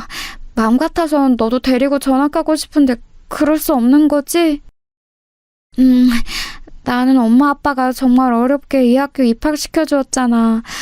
그런 엄마 아빠 기대를 저버릴 수는 없어. 아쉽다, 미주야. 우리 꼭 계속 연락하자. 알았지? 그랬습니다. 아내도 이 썩은 학교에서 탈출하고 싶었지만 힘든 형편에 부모님이 어렵게 보내주신 사립학교라서 차마 그럴 수가 없는 상황이었던 것입니다. 문제는 그다음부터 진짜 커지게 되었습니다. 자신들을 괴롭히던 희진이가 전학을 가버리자 새로운 놀잇감이 필요했던 민지연 무리는 그 화살을 아내에게 쏘기 시작했다고 합니다. 아, 정혜용사. 친구 잃어버리고 혼자서 학교 다니니까 기분이 어때? 이제부터 너는 지옥을 맛보게 될 거야. 그 이후부터는 문자 그대로 아내에게 지옥이 펼쳐졌다고 합니다. 희진이가 당했던 죽은지 사건은 귀여운 정도에 불과했습니다. 민지연 무리는 할 수 있는 모든 방법을 동원해서 아내를 괴롭혔다고 합니다. 어느 날 학교에 등교했는데 책상이 온통 칼로 난도질 되어 있고 빨간 글씨로 온갖 저주의 말들이 써 있었습니다. 걸레 임미주 임신 4개월, 임미주 아빠 5명. 차마 입에 담기도 어려운 말들이 더 있는데 그것까지는 너무 망측해서 이 정도까지만 적습니다. 그런가 하면 이런 일도 있었습니다. 체육 시간이 되어 체육복을 갈아입었는데 운동장에 나가서 두 줄로 뛰고 있으니 갑자기 뒤에 학생이 놀라서 소리치더랍니다. 미주야, 너 바지! 어머나, 이게 뭐야? 아내의 체육복 바지가 날카로운 면도칼로 베어져 있어서 달리기를 하는 순간 벌어져서 속옷이 훤히 드러나게 되었던 것입니다. 처음 입을 때는 몰랐는데 달리면서 점점 벌어지도록 누가 선을 쏘놓았던 것입니다. 그게 누구겠어요? 당연히 저 악마 같은 민지연이었겠죠. 아내는 지금도 그 순간만 생각하면 창피해서 얼굴이 후끈 달아오른다고 했습니다. 어떤 날은 화장실에서 볼일을 보고 있으면 갑자기 위에서 물벼락이 쏟아지기도 했다고 합니다. 놀라서 밖으로 나가보면 낄낄거리며 도망가는 민지연의 무리의 뒷모습이 보였다고 했습니다. 이외에도 민지연은 입에 담지도 못할 잔인하고 망측한 일들로 아내를 괴롭혔는데 아직까지 정신이 온전히 붙어있는 것이 대단하다고 여겨질 정도였습니다. 참다 못한 아내는 이번에는 모든 증거를 모아 큰아버지에게 제출을 했고 큰아버지는 다시 용기를 내어 다시 학폭위원회를 신청했습니다. 그렇게 열린 학폭위원회 날. 김상호 선생, 또 같은 선생의 같은 학생. 이번에는 피해자만 바뀌었네요. 네, 위원장님. 이번에는 증거가 명백하게 있습니다. 피해자라고 주장하는 임미주 학생은 평소부터 민지연 학생과 사이가 좋지 않았고 또 저번 학폭위원회에서 피해자라고 주장했던 박희진 양과 절친한 사이이지요? 네? 그건 맞습니다만 그 얘기는 갑자기 왜... 그러면 임미주 학생이 원한 관계에 의해서 민지연 학생을 모함할 수도 있다는 생각은 안 해보셨나요? 그럴 리가 없습니다. 제가 아는 임미주 학생은 절대 그럴 학생이 아니에요. 여기 증거가 이렇게 명백하지 않습니까? 이런 증거야 원한을 가진 사람이라면 누구라도 조작할 수 있는 거 아니겠습니까? 그게 무슨 말도 안 되는 소리입니까, 위원장님? 그렇다면 임미주 학생이 이 증거를 조작했다는 증거를 대보세요. 정황상 그렇다는 거죠. 정황상. 우리 김상호 선생이 그렇게 좋아하는 정황 말이에요. 위원장님! 자, 판결을 내리겠습니다. 민지연 학생이 임미주 학생을 주도적으로 따돌리고 괴롭혔다는 증거가 명확치 않으므로 민지연 학생에 대한 학교폭력 혐의는 혐의 없음으로 결론 내린다. 자, 그럼 역시 이번에도 바로 징계위원회를 열어볼까요? 또 시작입니까, 위원장님? 민지연 학생을 재차 무고한 김상호 선생에게 3개월 무국정지 처분을 내린다. 위원장님, 정말 너무한 것 아닙니까? 분노에 가득 찬 큰아버지의 외침 뒤로 악마 같은 민지연의 조롱만 다시 돌아올 뿐이었습니다. 꼰대 아저씨, 아무리 애써보라니까. 마지막에 누가 웃나? 도저히 이길 수 없는 싸움이었습니다. 명확한 증거를 댄다 해도 이사장이 끈앞풀이었던 학폭위원회와 징계위원회는 눈 하나 깜짝하지 않았습니다. 큰아버지는 결국 눈물을 흘리며 아내에게 말했습니다. 배주야, 미안하다. 정말 미안해. 이 선생님이 힘이 없어서 너에게 이런 몹쓸 일을 겪게 하는구나. 아니에요, 선생님. 선생님 잘못 아니에요. 울지 마세요. 미주야, 선생님 징계받고 돌아올 때까지 꿋꿋이 잘 버텨야 한다. 다음에 올 때는 꼭 선생님이 그 못된 녀석들 벌받게 해줄게. 감사해요, 선생님. 그렇게 큰아버지의 징계 기간 동안 아내를 향한 민지연의 괴롭힘은 더욱 거세졌습니다. 당연히 이사장인 아버지를 등에 업은 민지연을 제지할 수 있는 사람은 아무도 없었습니다. 그렇게 큰아버지의 징계 3개월이 지난 어느 날 아내는 그날도 죽을 결심을 수도 없이 고쳐가며 힘겹게 등교를 한 날이었습니다. 그런데 어김없이 책상에 각종 폐륜과 입에 담지 못할 성희롱이 적혀 있어야 하는데 깨끗이 치워져 있더랍니다. 이게 무슨 일이지? 그리고 하루는 체육 시간이 끝나고 돌아왔는데 이번에는 책상이랑 가방에서 민지연 무리가 버려놓은 쓰레기며 피 묻은 생리대며 각종 더러운 것들이 나와야 하는데 가방 안이 깨끗하더랍니다. 그 일은 그 다음 날도 또 그 다음 날도 계속되었습니다. 이제 민지연 무리가 제풀에 실증이 나서 괴롭힘을 그만둔 건가 하면 그렇지도 않았습니다. 쉬는 시간마다 괴롭힘은 여전했으니까요. 하지만 이상하리만치 아내의 자리와 책상 밑 주변은 깨끗이 치워져 있더랍니다. 그러던 중 그 일의 전말을 알게 되었습니다. 하루는 아내가 수도가를 지나가고 있었습니다. 보통은 그러고 있으면 숨어있던 민지연 무리가 양동이에 걸레빵 구정물을 한가득 담고 있다가 아내가 지나가며 퍼붓고 도망가곤 했다고 합니다. 그날도 역시 구정물 맞을 각오를 하고 지나가는데 역시나 구정물 한 바가지가 날라오더랍니다. 그런데 눈을 뜨고 보니 아내의 옷은 거의 젖지 않았습니다. 선생님? 놀랍게도 아내가 맞았을 구정물 세례는 그새 아내 앞에 나타난 큰아버지에게로 다 쏟아졌다고 합니다. 아, 뭐야? 꼰대가 왜 저기 있어? 에이씨, 기분 잡쳤네. 야, 가자! 야, 민지야, 너 이리 와! 아, 뭐예요? 재밌게 놀고 있었는데 왜 끼어들어요? 젠장. 그래, 앞으로 너 하고 싶은 대로 맘대로 다 해. 니네 잘난 아버지 등에 업고 날뛰던 말던 어디 해보라고. 근데 너 앞으로 미주 괴롭힐 거면 그건 나한테 해. 나 어차피 자존심도 없고 쪽팔린 것도 없는 놈이니까 나한테 하라고. 할 자신 있으면 해봐, 어디. 선생님. 뭐야. 영혼 납셨네. 그런다고 내가 안 할 줄 알고? 못할 것도 없지. 두고 봐라. 그렇게 민지연 무리가 조롱을 하며 떠나간 자리에서 아내는 구정물에 흠뻑 젖은 큰아버지를 보면서 울먹였습니다. 선생님, 이게 뭐예요? 왜 저 대신... 대신이라니 미주야. 애초에 이런 끔찍한 짓을 당해야 하는 사람도 없고 그걸 대신해야 할 사람도 없어. 이 선생님이 무능력해서 너를 지켜주든 못했다. 이제부터는 저 못된 년들이 하는 짓거리 혼자 당하게 안 둘게. 미주야, 꼭 기억하렴. 넌 혼자가 아니야. 선생님, 그럼 매일 제 책상이랑 가방 치워주셨던 것도... 선생님이 해줄 수 있는 게 고작 그것밖에 없더구나. 미안하다. 미안하다, 정말. 선생님, 정말 감사해요. 정말 감사해요. 그날 이후로 큰아버지는 쉬는 시간마다 아내를 지켜주러 나타나셨습니다. 아내의 책상과 주변은 항상 깨끗하게 정리가 되어 있었고 아내에게 향했을 분필, 칠판 지우개, 쓰레기더미, 각종 오물 등은 큰아버지가 대신 맡아주셨습니다. 그 모습을 계속 보던 민지연은 짜증을 내며 말했습니다. 아, 저 꼰대 뭔데 자꾸 나타나. 어이, 아저씨. 그런다고 멋있는 줄 알아요? 민지연, 누가 얘기나 끝까지 해보자. 아, 재미없어. 아우, 저 꼰대. 아빠한테 말해서 잘라달라고 해야지. 그렇게 큰아버지의 눈물겨운 노력으로 민지연은 제풀에 지쳐 슬금슬금 괴롭힘의 빈도가 줄어들었고 아내의 이 끔찍한 상황을 뒤늦게 전해들은 장인 장모님은 뒤늦게 아내의 전학을 결정했습니다. 그때가 중학교 3학년 1학기를 마칠 때쯤이었으니 1년여의 괴롭힘 동안 아내는 정말 잘 버텨냈습니다. 여기까지 듣는데 저는 눈물이 앞을 가려서 말을 잇지 못했습니다. 여보, 아니 어떻게 그런 끔찍한 일을... 아니야 여보, 다 김상호 선생님이 계셨기 때문에 이겨낼 수 있었어. 정말 다시 겪고 싶지 않은 순간이지만 상호쌤 때문에 버틴 거야. 진짜 상호쌤은 나한테 진짜 은인이야. 이렇게 완벽한 남편까지 선물해 주셨잖아. 아내와 저는 서로를 부둥켜 안고 지난날의 아픔을 회상하며 밤새 울었습니다. 그렇게 얼마간 지났을까요? 아내의 심정을 또 크게 뒤흔들 만한 사건이 생기게 됩니다. 중학교 2학년 때 먼저 괴롭힘을 받아서 부산으로 전학 갔던 희진이 기억하시죠? 아내와는 그 이후로도 계속 연락을 주고받았는데 얼마 전 전해드는 소식으론 건강이 많이 안 좋다고 했어요. 마지막을 생각할 정도로요. 그 소식을 전해들은 아내는 큰 슬픔에 잠겨 있었습니다. 그러던 중 희진이가 부탁을 하나 하더랍니다. 미주야, 나 이제 보고 싶은 사람들 다 봤어.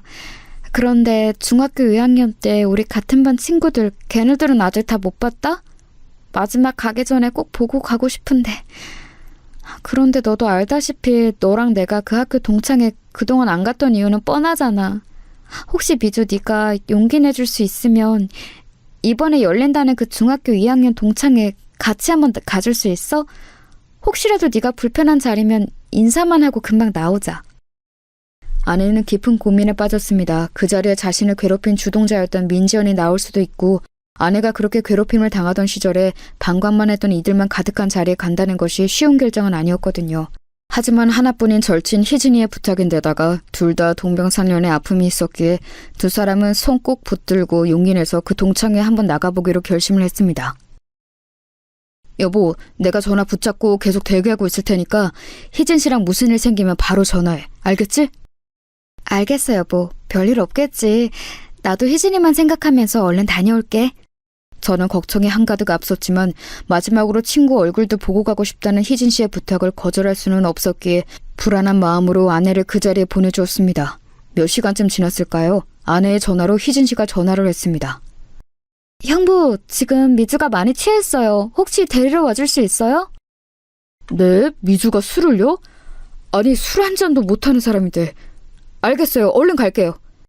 저는 술을 한 잔도 못하는 아내가 취했다는 소식을 듣고 걱정이 돼서 그 동창회 자리로 불이 나게 달려갔습니다. 제가 찾아갔을 때는 아내는 이미 몸을 못 가눌 정도로 만취가 되어 있었습니다. 그리고 그 자리에는 아내와 희진 씨를 그렇게 괴롭혔던 악마 민지연도 있었습니다. 술에 잔뜩 취해 인사불성이 된 아내는 혀 꼬이는 발음으로 민지연에게 계속 말을 걸었습니다. 야, 민지연 왜 그랬냐? 너 우리한테 왜 그랬어? 너 때문에 우리 불쌍한 희진이 병들었잖아. 너 때문에. 안녕하세요. 저는 이 사람 남편 되는 사람입니다. 이게 다 무슨 일이죠? 희진 씨와 주변 동창들의 얘기를 들어보니 아내가 더 짠해졌습니다. 아내는 동창회 자리에 희진 씨와 독착한 이후 얼마 안 있어 민지연이 도착했는데 그 순간 손이 덜덜 떨리고 이 자리에 괜히 왔다는 생각이 들더랍니다. 그런데 민지연은 자기가 20여 년 전 저질렀던 만행은 아랑곳하지도 않고 심지어 아내와 희진 씨를 제대로 기억도 못하더랍니다. 지금은 어디 대기업가의 사모님이 되어서 편하게 지낸다고 하던데 아마 이미지 관리 때문에 더 모른 척 했을 수도 있었을 것 같아요. 그런 민지연의 모습에 화가 난 아내는 주구장창 술을 들이켰고 만취가 된 상태로 계속 민지연에게 비난을 했던 것입니다. 기업가 사모님으로서 이미지 관리를 해야 했던 민지연은 계속 언짢은 표정이었습니다. 아, 이쪽이 민지연 씨? 아내 통해 얘기는 많이 들었습니다. 반갑습니다. 저는 속으로 분노가 가득했지만 아무렇지 않은 척 악수로 청했습니다. 아, 네, 반가워요. 아내분이 많이 취한 것 같으니까 얼른 데려가시죠. 네, 그렇게 하죠. 그럼 또 뵙겠습니다. 또 뵐 일이 있을까요? 그럼 들어가세요. 아내를 통해 전해들은 특유의 업신여기는 태도로 저를 대하던 민지연은 제가 아내를 부축해서 문 밖을 나서려는데 일부러 들으라는 듯 말했습니다. 아, 어디서 남편도 꼭 지 같은 찌질한 놈을 만났네. 오랜만에 기분 좋게 동창회 왔다가 똥 밟았지 뭐야? 저는 그 말을 듣는데 더 이상 이성의 끈을 붙잡고 있을 수 없었습니다. 희진 씨, 차에서 미주랑 잠깐만 기다리실래요? 금방 다시 올게요. 네? 네, 그렇게 하세요. 저는 차에다 안전하게 아내와 희진 씨를 데려다 놓고 다시 민지연에게 다가갔습니다. 아, 아직 정식으로는 명함을 못 드렸네요. 여기 제 명함. 아직 안 가셨네요. 어디 뭐 하시는 분인지 좀 볼까? 응? 반갑습니다. 대검찰청 중앙수사부 김준석 검사입니다. 제가 또 뵙자고 했죠? 적어도 아버지 일로 한 번 이상은 더 뵙게 될 것 같은데요. 아니 이게 무슨... 네, 아버지 민현찬 이사장님의 비리 수사를 담당하고 있는 검사입니다. 아버지 통해서 제 이름은 들어보셨죠? 들어보니까 아버지가 신나게 해드셨더라고요. 그리고 따님 명의로도 많이 해드셨던데 따님도 그 책임을 피할 수는 없겠죠? 네? 아니 잠깐만요 검사님. 저를 향해 하대하던 태도는 온데간데 없고 민지연은 갑자기 대뜸 제게 무릎을 꿇었습니다. 검사님, 그러면 우리 아버지 사건 담당 검사님이 동시에 임미주 남편이시라고요? 아이고, 잘못했습니다. 검사님. 제가 다 잘못했어요. 제발 아버지 일만은 좋게 넘어가 주세요. 이게 도대체 무슨 상황이냐고요? 네, 말씀드렸다시피 민재원의 비리 가득한 아버지의 담당 검사가 바로 저입니다. 아내의 과거 얘기를 듣던 중 아내가 다녔던 중학교의 이사회가 무언가 심상치 않아서 그 이후로 직업병이 발동을 해서 조사를 좀 해보았습니다. 그도 그럴 것이 제가 대학생 때쯤이었던가요? 큰아버지가 갑자기 학교를 그만두신다고 해서 조금 의아했던 기억도 나는데 그 기억까지 퍼즐이 한 번에 맞춰지더군요. 이 학교는 뭔가 심상치 않다는 생각에 바로 조사에 착수를 했고 아니나 다를까 이사장의 비리가 화수분처럼 터져나왔습니다. 이미 압수수색은 진행된 상태였습니다. 자기 집에 그런 큰일이 터졌는데도 뻔뻔하게 동창회에 나와서 거들먹거리고 있던 민지연의 모습이 얼마나 한심해 보였는지요. 그러다가 제가 담당 검사라고 하니까 바로 꼬리 내리고 무릎을 꿇는데 이렇게 쉽게 굴복할 거였으면 그 시절 내 아내는 왜 그렇게 괴롭혔냐고 묻고 싶었습니다. 머지않아 그쪽한테도 담당자가 갈 겁니다. 부디 성실히 조사에 임해주세요. 검사님. 저는 애처롭게 비는 민지연을 뒤로 하고 술에 취한 아내와 희진 씨를 무사히 데리고 돌아왔습니다. 그 뒤로 민지연과 그의 아버지는 비리에 깊게 관여한 혐의로 법정 구속이 되었습니다. 아마 부녀가 둘 다 중형을 피하기는 어려울 것으로 보입니다.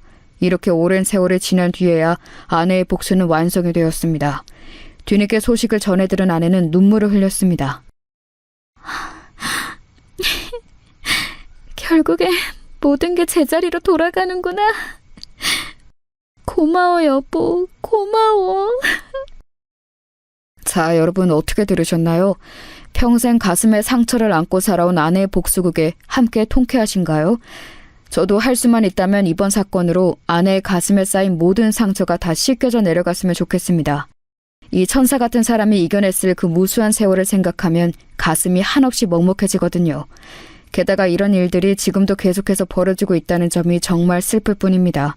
오죽하면 더 글로리라는 드라마가 이렇게까지 흥행을 했겠어요. 그 드라마의 각본이 잘 쓰여진 덕분도 있겠지만 많은 이들이 개탄하고 공감할 만한 주제인 영향도 크다고 생각합니다. 그리고 제 아내는 그 드라마의 주인공 못지않게 정말 잘 이겨낸 사람이란 걸 믿어 의심치 않습니다. 부디 학교폭력과 왕따 문제가 대한민국에서, 아니 이 인류에서 영원히 뿌리 뽑히기만을 간절히 기도해봅니다. 제가 준비한 사연은 여기까지입니다. 모두 아내에게 남편에게 사랑한다는 말 한마디씩 더 건네는 하루 되시길 바랍니다.